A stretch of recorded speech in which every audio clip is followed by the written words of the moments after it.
మంచినీళ్ళు తీసుకున్నట్టయితే 2 లీటర్స్ తీసుకోవాలి బేసిక్ మెటబాలిజంకి. అది కాకుండా ఈ ఎండాకాలంలో కొంచెం ఎక్కువగా తీసుకోవాల్సి వస్తుంది.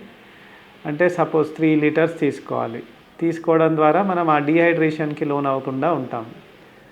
ముఖ్యంగా బయట వర్క్కి వెళ్ళే వాళ్ళు, అంటే పనికి జాబ్కి వెళ్ళే వాళ్ళు కూడా వాళ్ళు ఎక్కువ శాతం ఈ ఉష్ణోగ్రతలకు ఎక్స్పోజ్ అయ్యే అవకాశం ఉంటుంది.